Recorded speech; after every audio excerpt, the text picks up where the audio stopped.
let's get started. Thank you, JP, for doing this. I know you were on the slide this morning that arrived from Afghanistan. And I really wanted to, basically do this because there's a lot of curiosity around what's happening in Afghanistan. You were there for 3.5 years. You arrived on a flight this morning from Afghanistan, from Kabul airport, which is basically become the hub of all the news stories that's originating from Kabul. Uh, just run me through the last 48 to 52 hours. What has transpired in Afghanistan? I think, let's see, let me look at the dates again. All right. It was the afternoon of August 12th. We were on the fence about whether or not we should leave because originally the thought for us in our Stars and Stripes office, our newspaper, we expected to leave August 31st or September 1st because that's when the troops were supposed to leave, and we assumed that the country would hold out until then. But on August 12th, there was just a wave of provinces that fell. And I remember talking to my Afghan coworkers. We were going through the city zoo and talking about, we should go now. Later that afternoon, Herat and Kandahar fell, and we knew that we needed to go now. So we called the U.S. Embassy. We were brought onto the embassy basically with everything we had, and from then on, it was a helicopter ride from the embassy to the airport. We were waiting at the airport for hours and hours, wondering if we would be able to even leave. Looking at our phones, looking at all the bad news, doom scrolling like crazy. Eventually, we were allowed to leave, and it was lucky that we did. It was basically one of the last flights before all mayhem descended on that airport. I finally was able to get on the internet this morning, and seeing what happened at that airport after we left, I feel lucky to have gotten out before that, and I feel incredibly sad at what's happening now in the country.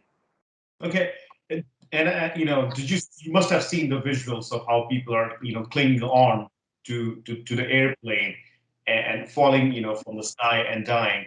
And you just told me that that's you probably did not see that while you were there. It probably happened after that. Did you anticipate the kind of desperation we're seeing from Afghan people?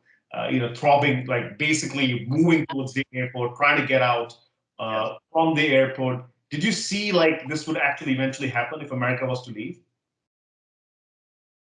I know the week before we left, there was just an incredible sadness throughout the city of Kabul.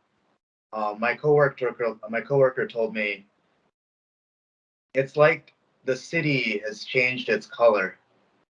Everyone seemed not only sad, not only worried, but also resigned and hopeless.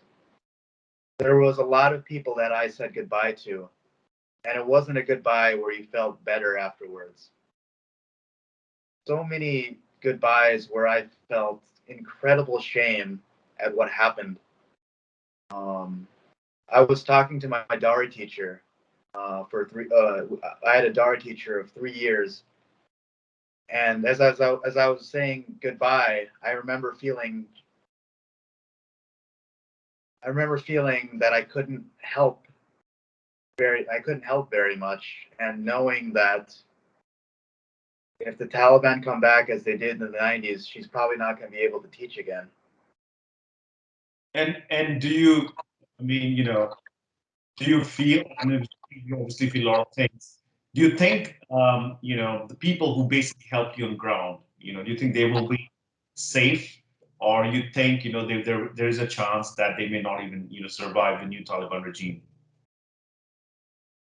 I'm incredibly worried for the people that the U.S. helped in Afghanistan.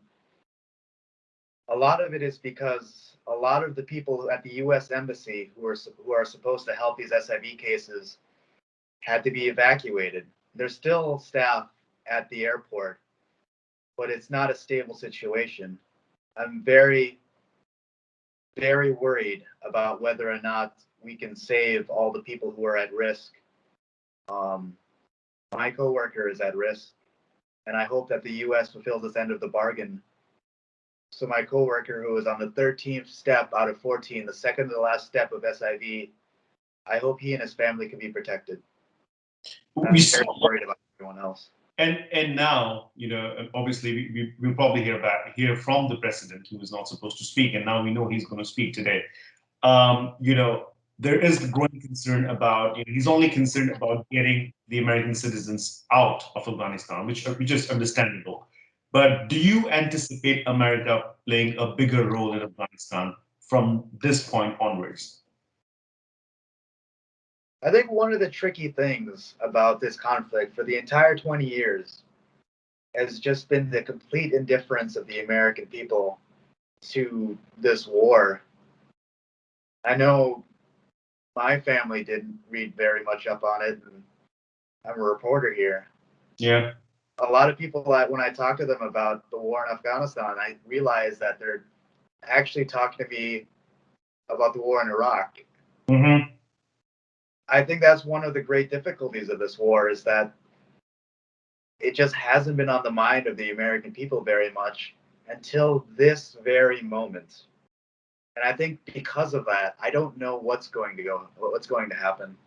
All the polling beforehand showed that 70% to 85% of the American people wanted an end to the war in Afghanistan. But then they saw what happened when the war did end. It didn't really for the Afghan people. So maybe that'll be maybe the American people will react differently to these awful scenes in Afghanistan in a way that they haven't over the last 20 years. Okay. All right. Thank you so much, JP, for doing this. You must be really tired. Thank you so much for doing this. We hope that your colleagues come back safely, and all the journalists who are working in Afghanistan also come back safely. Thank you so much for doing this. Yeah, thank you so much.